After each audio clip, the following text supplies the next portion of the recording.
मतदाता अभी मतदाता सूची में हैं, उन सभी को एक गणना प्रपत्र दिया जाना है। यह गणना प्रपत्र, एक सैंपल दे दीजिए। यह गणना प्रपत्र प्री फिल्ड फॉर्म है जो कि डाउनलोड किया जाना है। ये डाउनलोड मतदाता स्वयं कर सकता है अथवा इसको बीएलओ को भी हम लोग प्रिंट कराकर उपलब्ध करा रहे हैं ताकि बीएलओ घर घर जाकर इसे दें और उनसे डेटा भरवा करके इसको कलेक्ट भी करें। यदि आप इसको देखेंगे, ये गणना प्रपत्र का प्रारूप है। इसमें आप लोग देख सकते हैं कि इसमें मतदाता का नाम, उसका बूथ संख्या, बूथ की विवरणी इत्यादि दी हुई है और इसमें उस मतदाता का फोटो भी है। उसके बगल में आप देखेंगे आवश्यकता है कि विशेष गहन पुनरीक्षण कार्यक्रम के दौरान एक अपडेटेड फोटो भी मतदाता इसमें संलग्न करे और उसके नीचे जो विवरणी है, जन्म तिथि, मोबाइल संख्या, आधार संख्या यदि हो तो, एवं उसकी विवरणी, उसके माता पिता एटसेट्रा के डिटेल्स, बहुत छोटा सा ये एक आपको दिया हुआ है, उसको फिल करके उसको वापस करना है। इसके नीचे एक घोषणा मतदाता द्वारा किया जाना है। मैं अपने सर्वोत्तम ज्ञान और विश्वास से घोषणा करता हूं कि ये जो नीचे 3 पॉइंट्स दिए गए हैं, इससे यह प्रमाणित होगा कि मतदाता यहाँ का नागरिक है। जैसा कि आप सभी अवगत हैं कि भारत के संविधान के अनुच्छेद 326 में यह वर्णन है कि प्रत्येक ऐसा व्यक्ति जो 18 वर्ष का है, भारत का नागरिक है, सामान्यतः उसी क्षेत्र का निवासी है और अदरवाइज डिस्क्वालिफाइड नहीं है, ऐसे लोगों को मतदान करने का अधिकार है। चाहे वो महिला हो, पुरुष हो, किसी भी समुदाय का हो, उसका यह अधिकार है। नागरिकता के क्रम में यह प्रमाणित करने के क्रम में कुछ बिंदु हैं, उसमें उसको डिटेल्स मार्क करने होंगे। इसमें 3 कैटेगरी में इसे विभक्त किया गया है। पहला कैटेगरी है, मेरा जन्म भारत में 1 जुलाई 1987 के पूर्व हुआ है। यदि कोई ऐसा मतदाता जिसका जन्म 1987 1 जुलाई के पूर्व हुआ है, उनको यह फॉर्म फिलअप करना है, गणना प्रपत्र, और इसके अतिरिक्त उनको एक दस्तावेज देना है। ये जो 11 दस्तावेज की सूची आप लोगों को यहाँ दिखाई दे रही है, उसमें से कोई एक दस्तावेज यदि वो उसमें संलग्न करते हैं, उसको अपलोड कर देते हैं अथवा बीएलओ को जमा कर देते हैं, तो उनका नाम जो ड्राफ्ट पब्लिकेशन है मतदाता सूची का 1 अगस्त को जो होने वाला है उसमें आ जाएगा। बीएलओ ये कलेक्ट करते हैं, यदि अगर ये ऑनलाइन माध्यम से नहीं किया गया है तो उनको भी अपलोड यह बीएलओ ऐप पे करना पड़ेगा, उसके बाद ही ये ड्राफ्ट पब्लिकेशन में डेटा आ सकेगा। दूसरी कैटेगरी है, मेरा जन्म भारत में 1 जुलाई 1987 और 2 दिसंबर 2004 के बीच हुआ है। ऐसी परिस्थिति में उस मतदाता को अपना डिटेल देना है, एक दस्तावेज, और अपने माता या पिता किसी एक व्यक्ति का इन्हीं 11 दस्तावेजों में से एक दस्तावेज देना है, संलग्न करना है। तीसरी श्रेणी है, मेरा जन्म भारत में 2 दिसंबर 2004 के बाद हुआ है। ऐसी परिस्थिति में उस व्यक्ति को, उस मतदाता को अपना एक डॉक्यूमेंट, अपने माता का एक डॉक्यूमेंट, अपने पिता का एक डॉक्यूमेंट, अर्थात तीनों व्यक्ति का डॉक्यूमेंट इसमें संलग्न करना है और उसके बाद ये प्रपत्र उनको अपना हस्ताक्षर करते हुए बीएलओ को वापस कर देना है।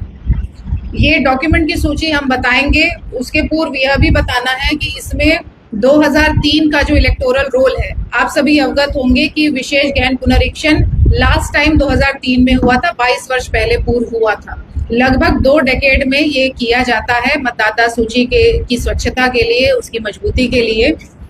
तो ये 2003 के इलेक्टोरल रोल में जितने मतदाताओं का नाम है, ऐसे मतदाताओं को केवल यह एन्यूमरेशन फॉर्म एवं उस इलेक्टोरल रोल में वो किस क्रमांक पे है, यदि वो लगा देता है उसका कॉपी, तो उसको और कोई दस्तावेज देने की आवश्यकता नहीं होगी। इसके अतिरिक्त यदि उस मतदाता, क्योंकि अभी ये पुरानी बात है, लगभग 38 साल हो गए, उनके बेटा बेटी जो भी उनके वंशज होंगे, वो भी अगर उस सूची को लगा देते हैं और वंशावली अपनी देते हैं कि ये मेरे माता पिता है जिनका ऑलरेडी मतदाता सूची में नाम था 2003 में, तो उनको भी और कोई दस्तावेज देने की आवश्यकता नहीं होगी। 2003 की मतदाता सूची प्राप्त होने वाली है, मिल गया है वो डेटा, हम लोग को उसकी सॉफ्ट कॉपी प्राप्त हो रही है। जैसे भी वो होता है तो सभी बीएलओ को यह उपलब्ध कराया जाएगा। जिला के वेबसाइट, ERO-NET सभी पे यह उपलब्ध रहेगा, ताकि मतदाता स्वयं उसको जब फॉर्म फिलअप कर रहे हैं तो उसको संलग्न कर सकते हैं कि हाँ, मैं 2003 में मतदाता था, मतदान करता था, इसीलिए मेरा नाम इसमें जोड़ने योग्य है और कोई दस्तावेज देने की इसमें आवश्यकता नहीं है।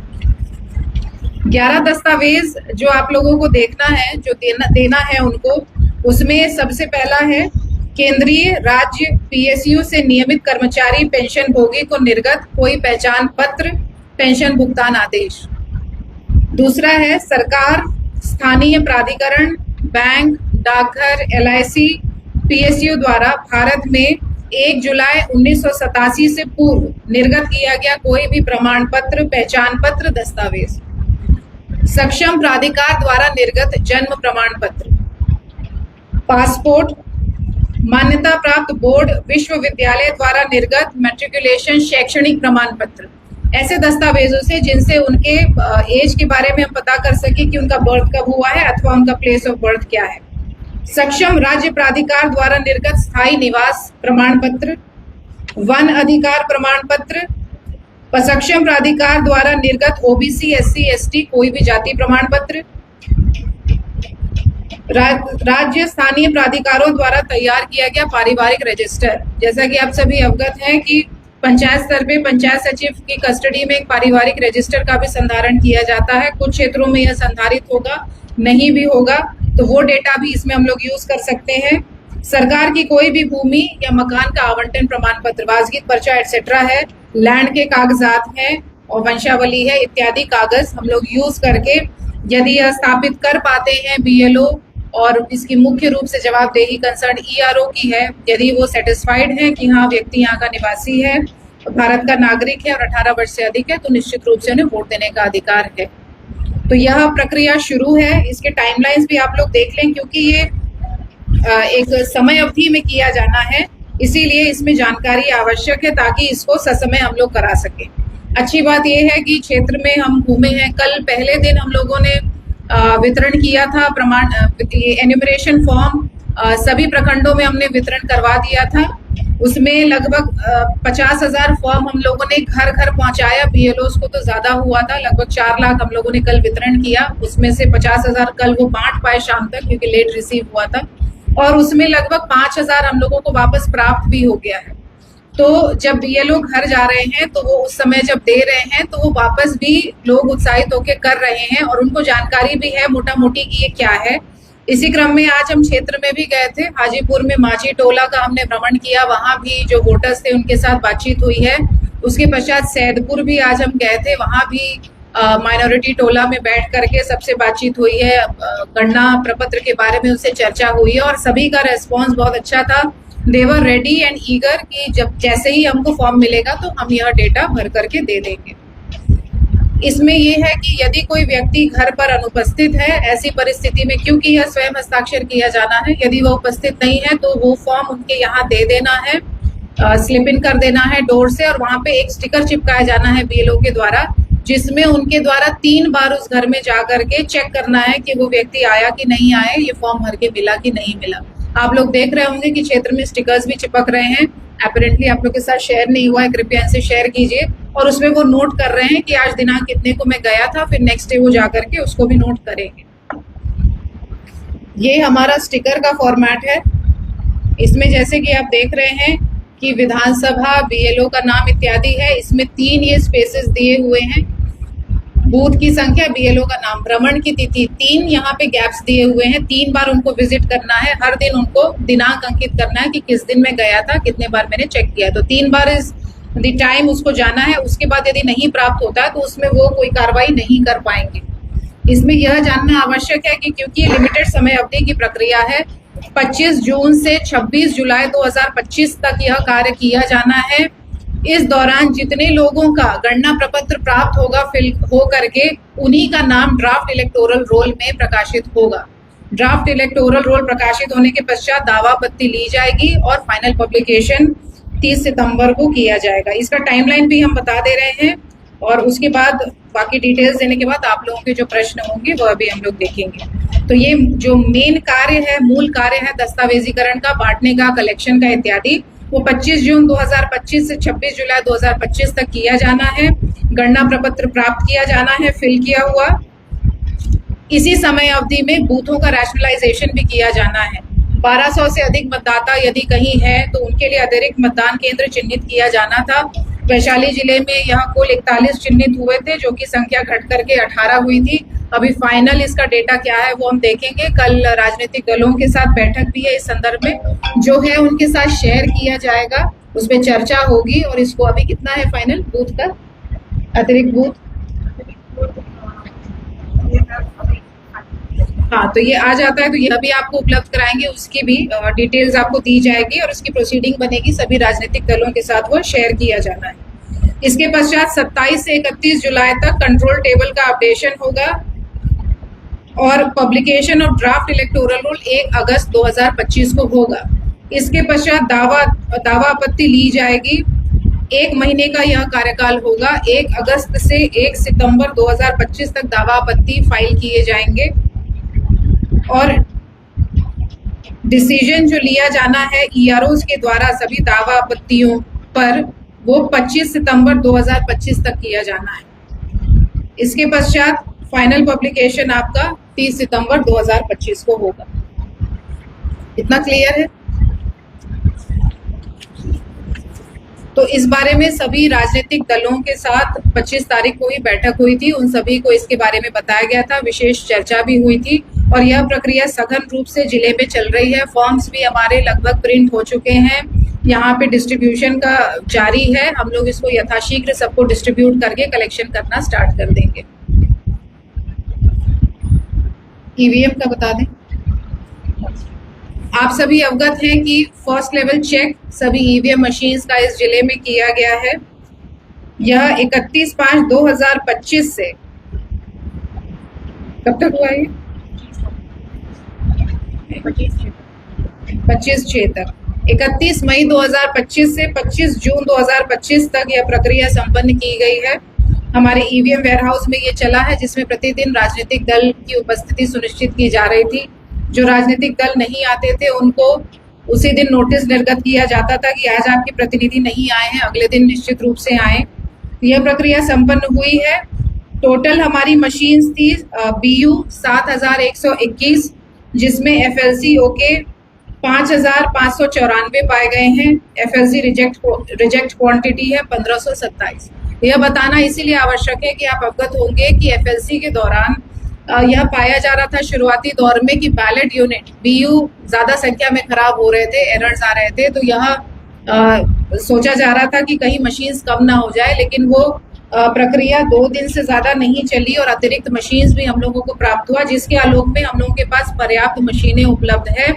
कुल मतदान केंद्रों की संख्या 2592 है और हमारे पास बैलेट यूनिट जो ओके कंडीशन में है वो 5594 है, तो अच्छी संख्या में हम लोगों के पास मशीन है। कंट्रोल यूनिट कुल 4523 में से 3955 सही पाए गए हैं, 568 खराब पाए गए हैं। वीवीपैट 4444 में 4339 सही पाए गए हैं। वीवीपैट बहुत कम संख्या में खराब पाए गए हैं, टोटल 105 खराब पाए गए। तो FLC के पश्चात जिले में पर्याप्त ईवीएम मशीन्स हैं जिनकी चेकिंग हो चुकी है। सभी रिजेक्टेड मशीन्स को हम लोग शीघ्र हैदराबाद भेज देंगे। जो गाइडलाइन है उसके अनुसार सारे मापदंडों को फॉलो करने के पश्चात ये बेसिक डिटेल्स आपके साथ शेयर करनी थी। राजनीतिक दलों के साथ ये शेयर किया हुआ है, मतदाताओं को जागरूक किया जा रहा है सभी प्रखंडों में। आप लोगों से भी एक बार इसको विशेष रूप से डिस्कशन करना था। अब आपको लोग को लगता है कुछ इसमें पूछा जाना है तो पूछ सकते हैं। जो लोग बाहर यहाँ नहीं, जो बाहर उनके लिए कैसे करना है? बाहर रहते हैं तो इसमें ऑनलाइन एप्लीकेशन का प्रावधान है, वो बैठे बैठे ऑनलाइन अप्लाई कर सकते हैं। उसमें जो दस्तावेज की सूची है उसमें से कोई दस्तावेज संलग्न कर सकते हैं और वो जमा कर सकते हैं। इसमें कृपया बता दें कहाँ ऑनलाइन उनको जमा करना है। फाइनल सिग्नेचर की बात नहीं की जा रही है। तो सिग्नेचर मैम ऑनलाइन साइन करके फॉर्म पर जैसे अपलोड करते हैं, जैसे फॉर्म 6 साल पहले डाउनलोड करना होगा फॉर्म को, पहले डाउनलोड करेंगे, उसमें सारी चीजें करेंगे, अपलोड कर देंगे। In case there are certain documents missing, तो उसके लिए भी प्रावधान है कि बाद में क्या किया जाना है। तो ऑनलाइन वो लोग कर लें। यदि कुछ मिसिंग पाया जाता है तो दावा आपत्ति पीरियड में भी उनसे वह चीजें प्राप्त करके कार्रवाई की जा सकती है। इसमें अभी लागू नहीं है। किस चीज का? हाँ, ये तो दे देते हैं, ये दे देते हैं। लेकिन ये जो मोटा मोटी आप लोगों ने सुना, इसमें कुछ लग रहा है और कुछ जानना है? ठीक है, सबसे अच्छी बात है कि क्षेत्र में यह कार्य शुरू हो गया और बहुत अच्छा रिस्पॉन्स है। मतलब लोग ये बहुत अच्छे से कर रहे हैं। कुछ दस्तावेजों के लिए हम लोगों ने पंचायत स्तर पे एक पंचायत जानकारी केंद्र की स्थापना करने का निर्णय लिया है। ये कार्य जारी है, इसकी स्थापना हम लोग कर रहे हैं, जिसमें कार्यपालक सहायक वसुधा केंद्र के एक प्रतिनिधि को भी हम लोग बिठाएंगे और उसका काम यह होगा उस केंद्र का कि जिन लोगों को फॉर्म भरने में दिक्कत आ रही है उनकी सहायता करें। फोटोग्राफ अवेलेबल नहीं हो जिनके पास, वो लोग अपना फोटो खिंचवा के उसमें दे सकें। और फोटो के क्रम में आगे यह भी प्रावधान किए जाने की संभावना है कि बीएलओ स्वयं अपने मोबाइल से खींच करके फोटो वहीं देन एंड देयर अपलोड कर दें, तो यह भी नीड बाद में खत्म हो जाएगी। लेकिन क्योंकि फॉर्म बहुत तेजी से वापस प्राप्त हो रहे हैं तो फोटो अगर है तो अच्छा रहेगा।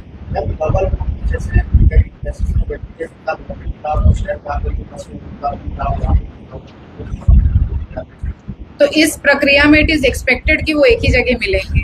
वो यहाँ भी हैं और कटिहार में भी हैं।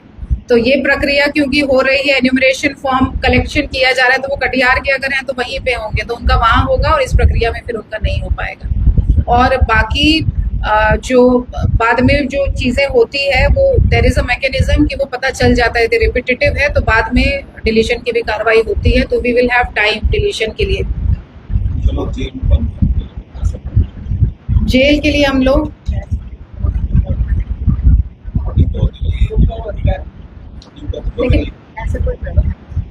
नहीं, that I will have to check. मतलब वो हम लोग चेक करके उसमें निर्णय लेंगे, यदि ऐसा कुछ है तो हम उसको देख लेंगे।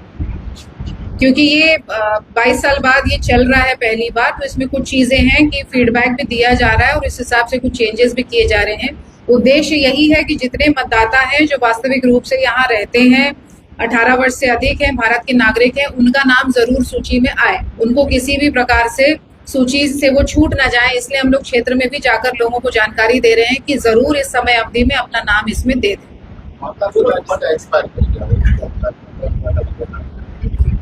हाँ, तो ऐसे जो केसेस आएंगे उसमें और भी जो दस्तावेज है वो यह प्रमाणित करें कि वो वहाँ के निवासी हैं उस समय के, तो वह किया जाएगा।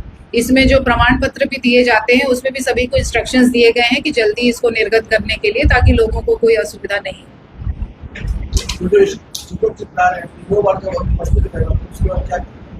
उसके बाद तो यही है कि वहाँ फिर जाना नहीं है, कलेक्शन करना नहीं है, वो समय अवधि खत्म हो जाएगी। तो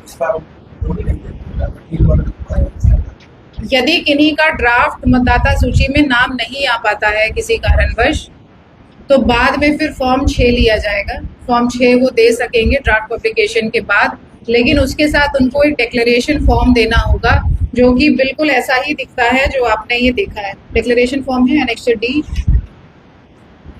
एक उसमें फॉर्म है जो कि ये जो आपका डेटा है सेम दिखता है, वो यदि उसको भरेंगे तो वो भी इसमें शामिल हो सकेंगे। हम लोगों का उद्देश्य ये है कि ज़्यादा से ज़्यादा लोगों का डिटेल्स हम लोग इसी समय में कलेक्ट कर लें कि बाद में, क्योंकि इलेक्शन का बहुत ज़्यादा काम भी होगा, तो असुविधा लोगों को ज़्यादा नहीं हो, इसलिए इसी में कलेक्ट कर लेंगे।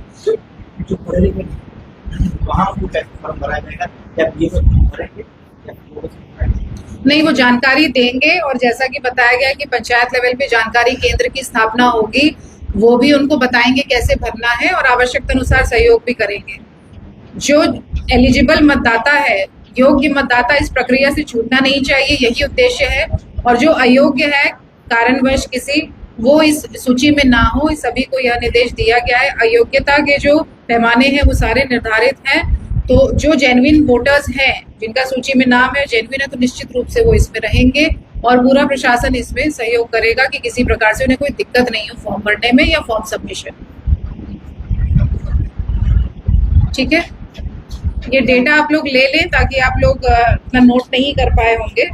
डिक्लेरेशन फॉर्म हो तो दिखा दीजिए।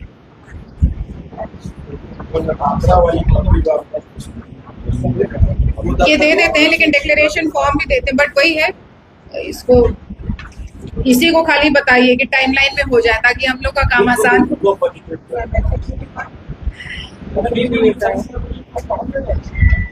हाँ, पहुंच जाएगा।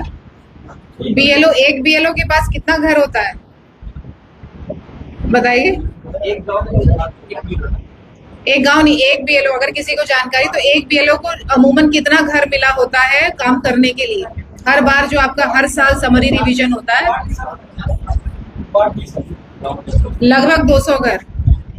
200 घर के हिसाब से आपके 1000-1200 मतदाता हो जाते हैं। तो 200 घर को टच करना कितने दिन में हो जाएगा, और उसे कलेक्ट करना, तो ये बीएलओ वाइज ये सारी चीजें की गई है। और आप लोगों का ये कंसर्न होगा कि बीएलओ ना कर पाए तो इसी क्रम में प्रत्येक बीएलओ के साथ 2 से 3 कर्मियों को भी टैग किया गया।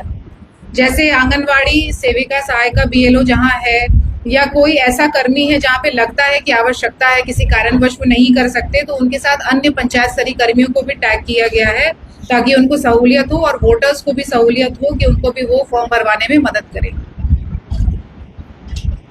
इसमें सभी शिक्षक, सभी जितने बीएलओ हैं, उनके लिए चिट्ठी भी आ गई है माननीय निर्वाचन आयोग के द्वारा कि उनका कार्य निर्वाचन में प्राथमिकता है, उनको प्राथमिकता के तौर पे निर्वाचन कार्य किया जाना है। तो सभी का सहयोग इसमें प्राप्त भी हो रहा है, सभी बीएलओ इसको लग के करा भी रहे हैं। पहले यह था कि स्कूल आज में नहीं होगा तो कैसे होगा, हाफ टाइम में कैसे बीएलओ कर पाएंगे, लेकिन अभी ये स्पष्ट निर्देश है कि इसी काम को आपको करना है, तो वो इश्यू भी नहीं होगा। इस काम में टीचर्स भी लगेंगे। टीचर्स मोस्टली बीएलओज हैं, और जो भी बीएलओ हैं सभी को ये करना है। ये आप शेयर कर दीजिए इनको, सभी का कॉपी, एक कॉपी, और जो ग्रुप होगा आपका, आप उसमें भी इसको डाल सकती हैं। क्लोज ग्रुप हो जो मीडिया का, ये भी उसमें। चलिए, ये बहुत इंपॉर्टेंट सूचना आप लोगों से शेयर करनी थी। एफएलसी का हम सोच रहे थे कब बुला करके बताएं, लेकिन मौका आ ही गया। तो आप लोगों को क्या लग रहा है, ये एक्सरसाइज संभव है, नहीं संभव है, क्या है? सब संभव हो जाएगा। पूरा टफ हो रहा है।